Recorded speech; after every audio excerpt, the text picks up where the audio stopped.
Hello Aries, it's great to see you. Just in time for your December 2019 reading. I'm going to give a shameless plug, if you don't mind, to an artist in San Francisco called Eden Galanta. She's produced a deck which she calls the Cheminée deck, which I recently acquired from her, which I have to say provides the most beautiful and deep response from me through spirit when I read it. And there's the plug out of the way. Let me say that it's something with a heavy heart that I come to you today, because I've just come from a lady in palliative care in the local hospital. Her family asked me to come in and see her and provide her with some comfort because she was dying. And I hope I did so. And she has, I'm sorry to say, since on my drive back, passed away. So this reading is for her, and who knows, her spirit may well be with you while we do this reading. Let's get it underway, shall we? Do the usual.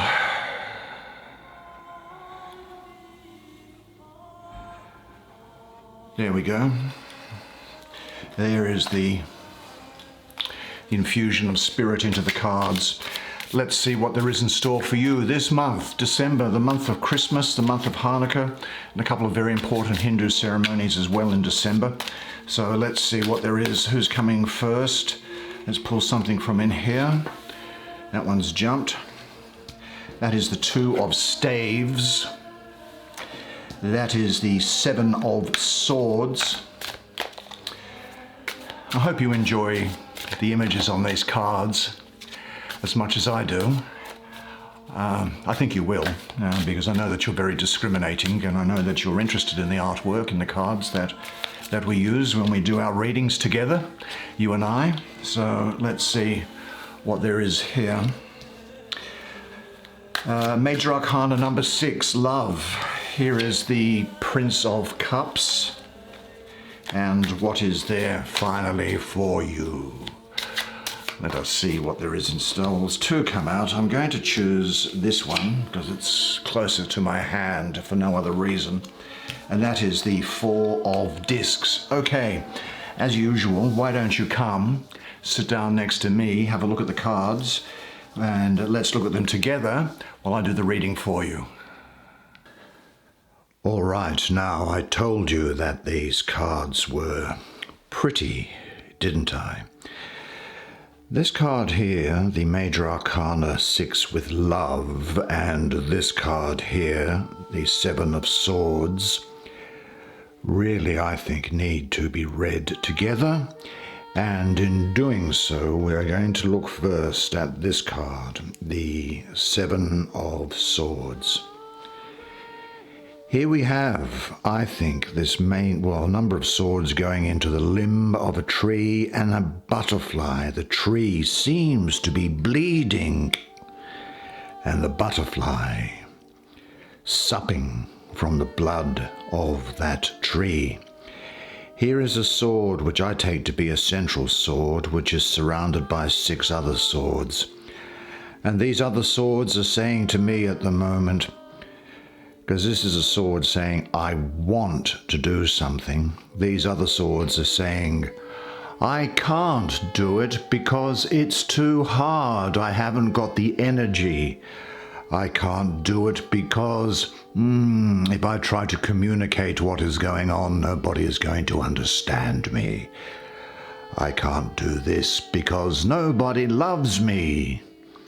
And so on.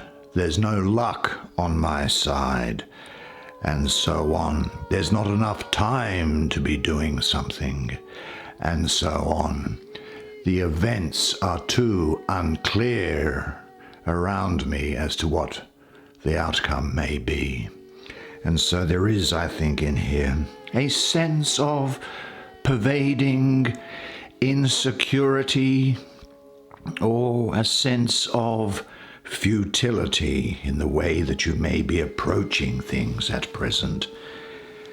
Maybe just for a moment, It's not a sentence. It's not something that's going to last through the month of December.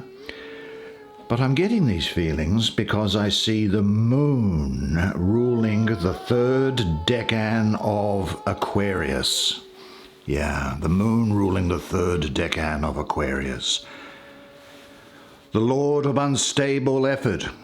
The third decan is the 9th to the 18th of February. Now, the emotions of the moon cloud the intellectual qualities of Aquarius, I think, in this situation here for you. Aquarius is thus weakened, giving you a lack of clarity. The lord of unstable effort. I think we see here that there is feelings of being ineffectual, maybe something of saying, oh, look, I'm just not good at it. Mental procrastination, just observing and just doing enough, coasting along, working beneath your own standards is definitely a feeling that I'm getting here. And this isn't right for you, because you're normally such an original, outgoing, and groundbreaking type of person. Lots of self-doubt, making it seem that difficulties are insurmountable at times. The mind seems distracted at a time that you need to be focused. Subconscious doubts. The moon, subconscious doubts.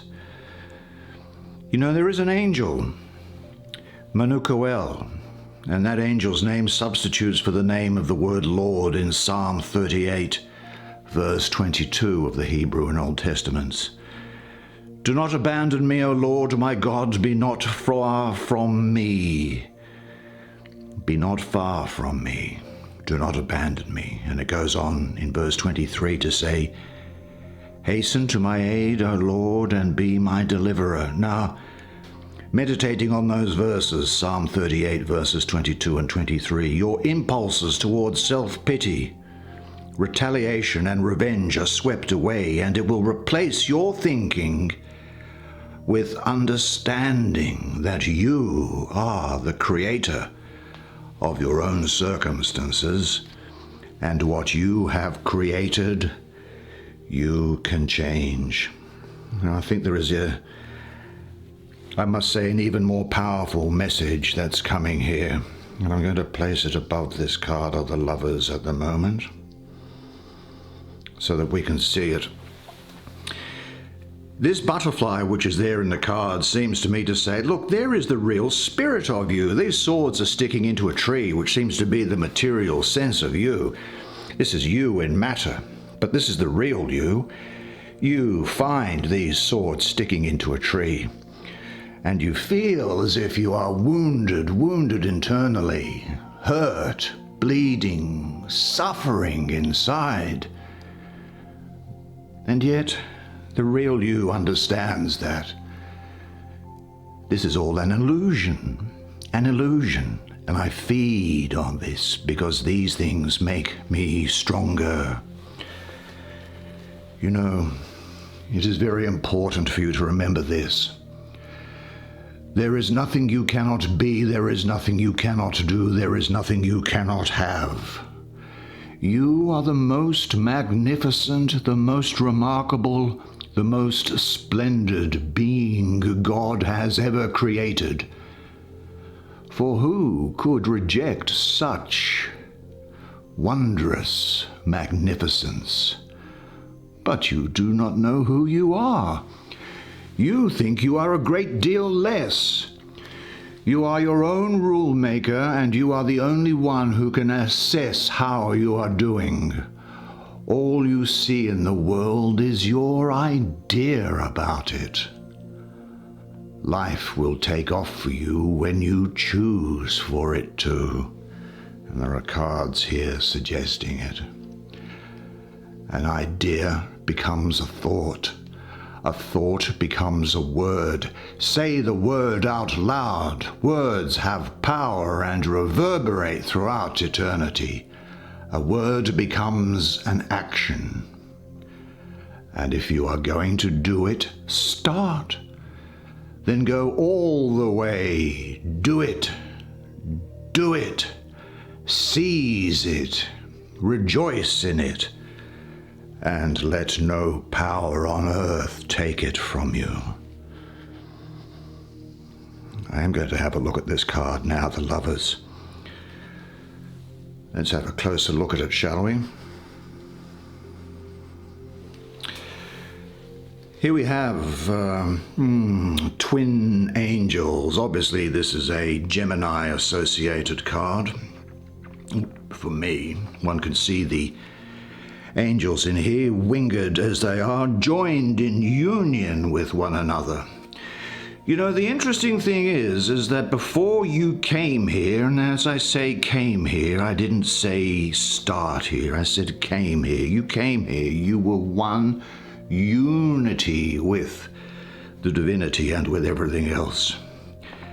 And then when you come down the birth canal, you forget about that.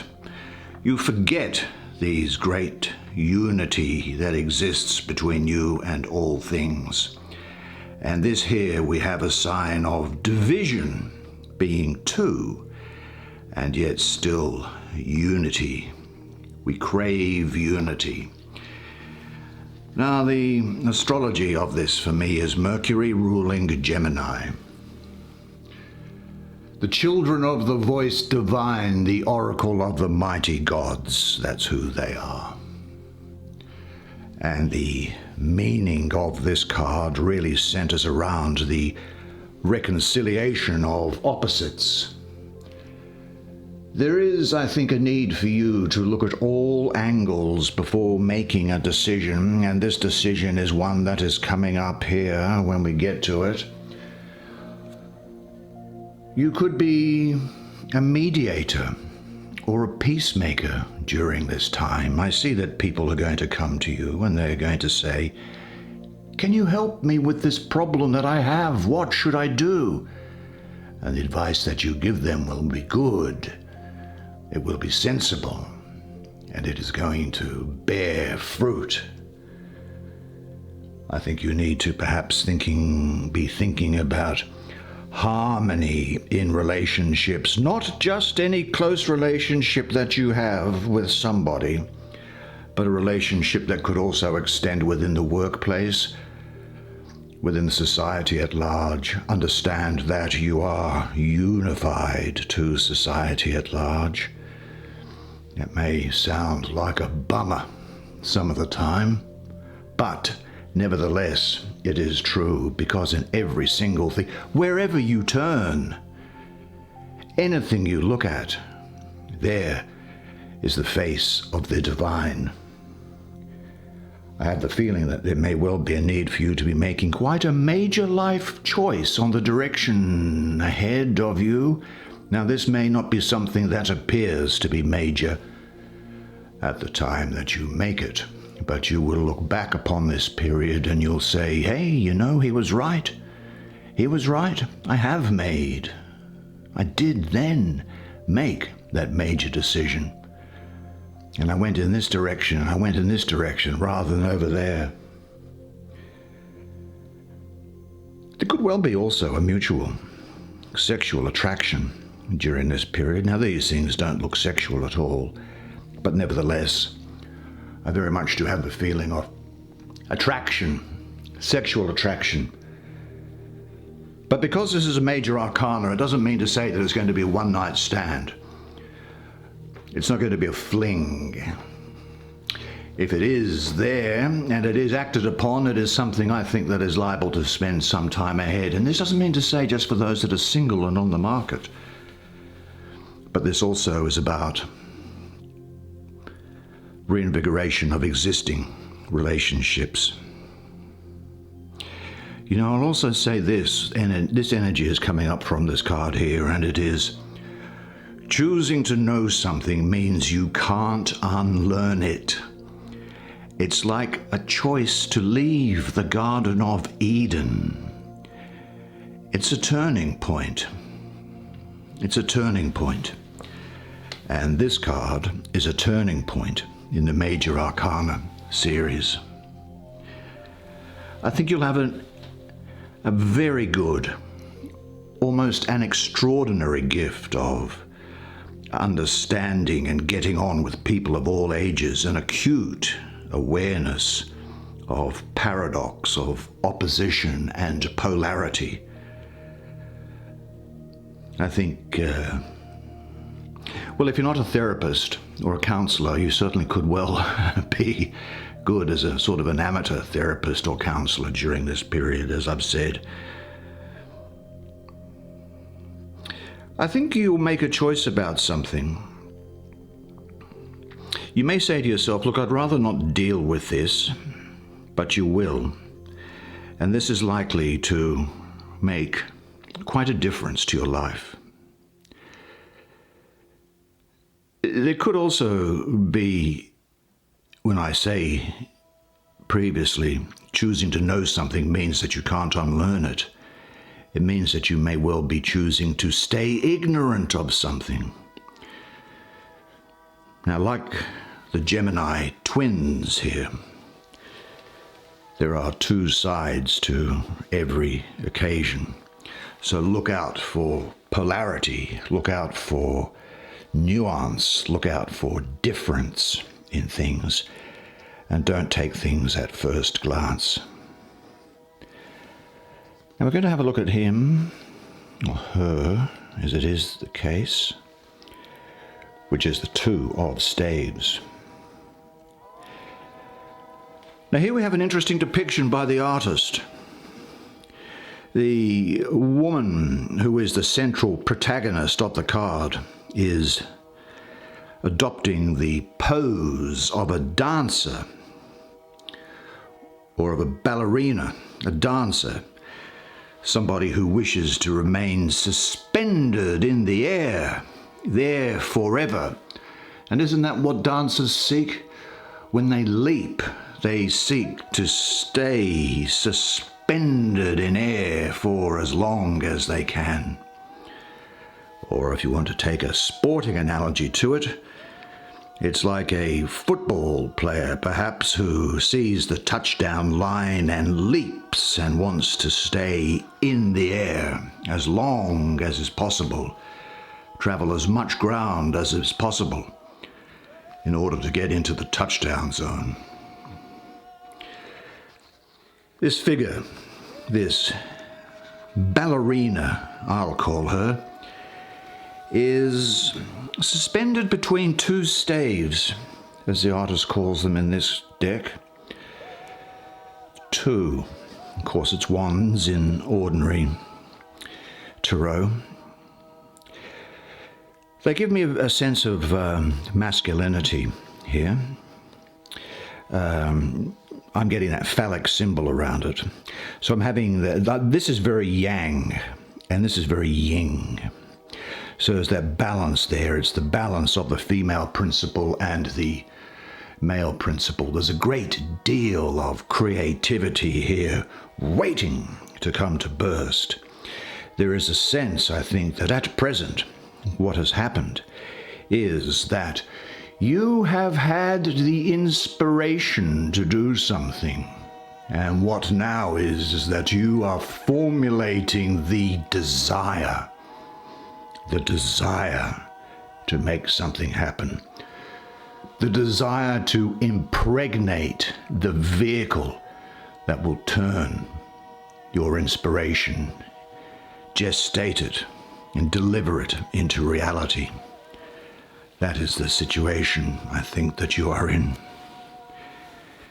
Now, this is a good card for you because, for me, I see Mars in the first 10 degrees of Aries, that 21st of March to the 30th of March. So it's a great Aries card. Mars is in its own sign, the Lord of Dominion, or in her case, the Lady of Dominion. there is a warlike, pent-up energy about this idea of yours. You are wanting to be almost a dynamic pioneer. You want to dominate or master a situation. I think that is some degree of you not being satisfied with your lot and wanting to move things forward.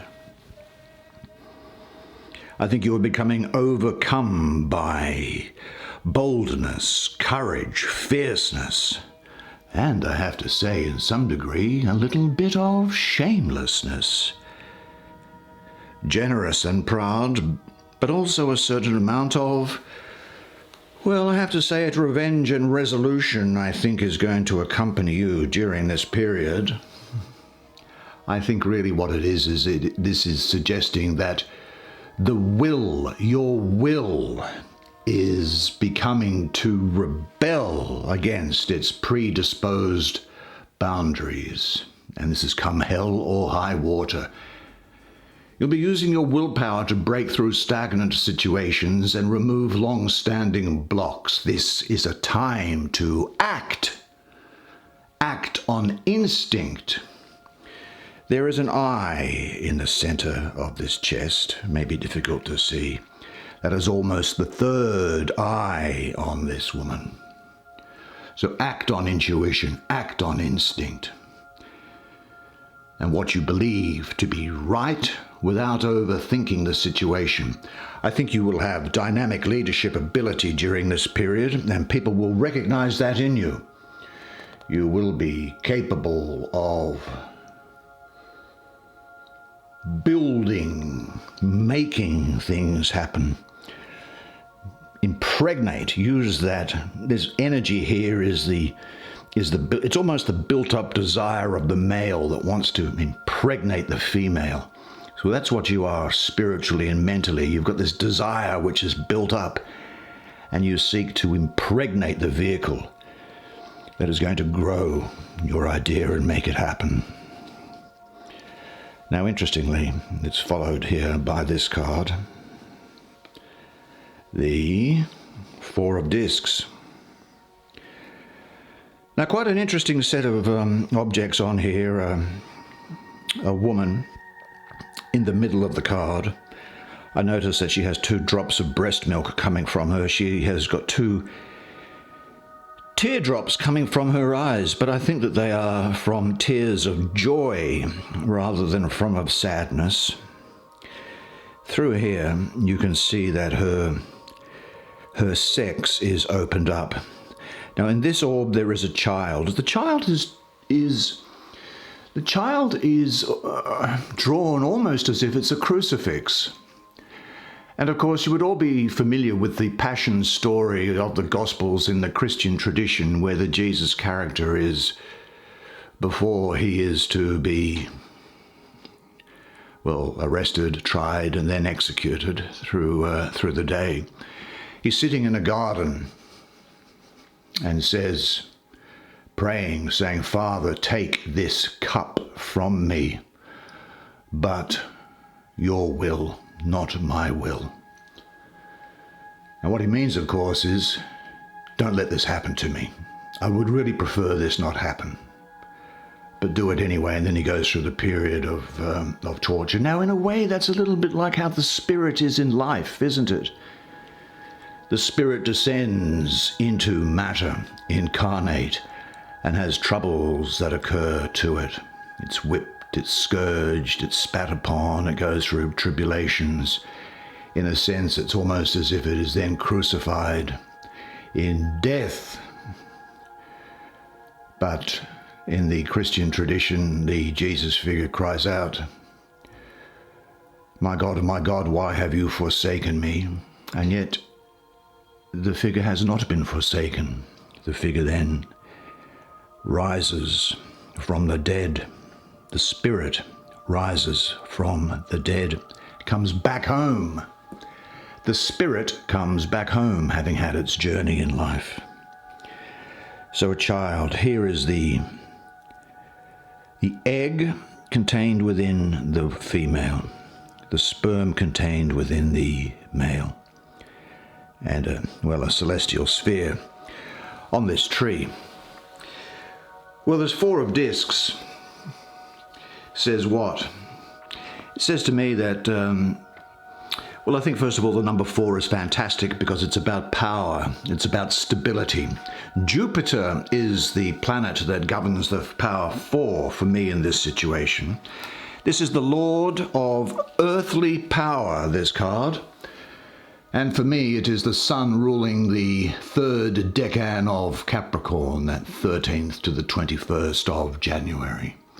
Now, Capricorn is a feet on the ground, eye on the prize sort of sign. Thus, the Sun in Capricorn, although means that those people have a realistic, grounded approach to life. And this could be seen really no matter how dreary or disappointing the rest of their birth chart happens to be. There are strong foundations here, stability. I think it's a time for you to have something of a tight rein on the budget.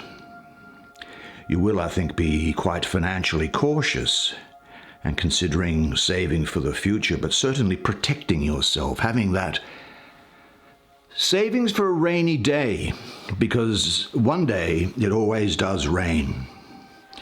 But the Sun in the 3rd decan of Capricorn, well, the Sun energizes the Capricorn earth. Let's pull this out so we can see it.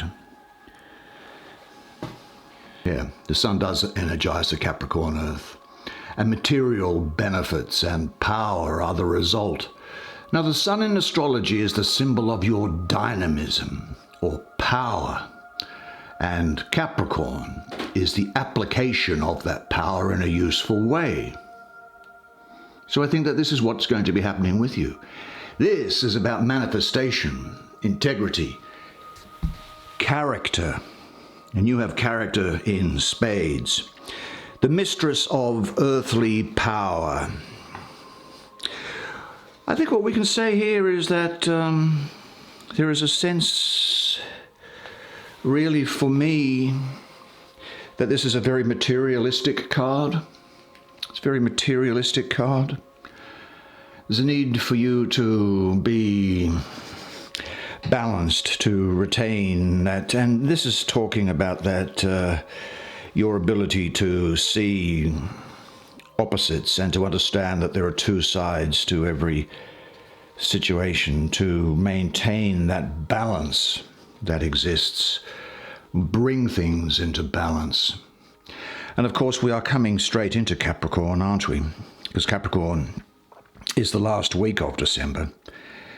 And so this is particularly pertinent to you during this period. Now, you might, I have to say, also have to, you may have dealings with Capricorns or a Capricorn, and you may need to make it very clear to a Capricorn what exactly is that you feel and what your needs are, and have a sharing of the meaning and understand what their needs and wants are, and then have that sort of grown-up conversation with a Capricorn, I believe. I think that this card also represents for me, I'm just looking at the imagery on it. See, I love the art on it. It invokes certain thoughts that come through, and I say that there is now a period in your life where you are in something of a sanctuary also, and this is notwithstanding this great pent-up desire that's here, and this is notwithstanding this period of saying, oh, look, I feel a bit futile. This is being overcome. This is being overcome. Look, it's normal for everybody to have a down or sometimes self-thoughts. Put on a negative self-thought tape. Well, don't do it, because it doesn't sit well with you. It doesn't sit well with you. That's not what you're here to do, to think down. You're here to make things happen. You're here to get things done. And I think what this card is saying is that you need to find your inner voice. Or it can be the situation that you also have a desire to find materialistic things that you can show off to others. Now, you may be tested not to give away your personal power during this period. And you may need to discriminate about where and to whom you say, that's enough. I need to go through. Let me again reiterate what my needs are, what my wants are, and what I can accept and what I can accommodate and what I can't accommodate. But it may be that you need to retreat into that sanctuary so you don't give too much of yourselves away. Financial and material security is going to be important to you, and you'll have set good foundations. And I think that this is a period also where you might be starting to put together a few things which will slowly but surely build up foundations of material security. Because you are willing to work for what you want, aren't you? And you have confidence in applying yourself to the world. You're a dependable person who acts with integrity. I think that this is about the fulfillment of your dreams and ambitions. Now let's have a look finally at this Prince of Cups. Well, Prince of Cups, you actually, to me, looks like something of an impetuous, spoilt young boy, if I may say. He has almost a sense of entitlement to him. He has a sense of, well, sometimes I'm grasping for something, but it goes away before I get it. Now, this might be somebody that you know, and if it is somebody that you know, I think it could well be a Scorpio. I think it could be a Libra. The prince is represented esoterically by air, and in cups he's water. So air has a lot of mind associated with it. There's a lot of energy associated with it. There's a lot of conflicting ideas about things. Water, of course, is about relationships and about building bridges between people. I think he has, this person, the ability to detach, as Libra is an air sign, from the heavy and intense and controlling emotions of Scorpio. That's why I'm getting Scorpio and Libra around here. And so I see what's coming along is that, look, he is the prince of the chariots of water. He is someone who is completely without conscience in the ordinary sense of the word. He's perfectly ruthless. He cares as a person intensely for power, information, and his own aims. He feels no responsibility for others, and he really can't be relied upon. He cares intensely for power and in particular for information. He cares for information because he needs the information to turn it to his own ends. Now, if you're ever under any misapprehension about where you might stand in relation to this as a person, let me tell you, he's number one in his mind, and he stays as number one. The person is somebody, I think, who says, what's this card saying? I'm just getting the idea from the art. I think that this can kind of talk about a period of rest and healing. And that's what we were getting, weren't we, with this Four of Discs.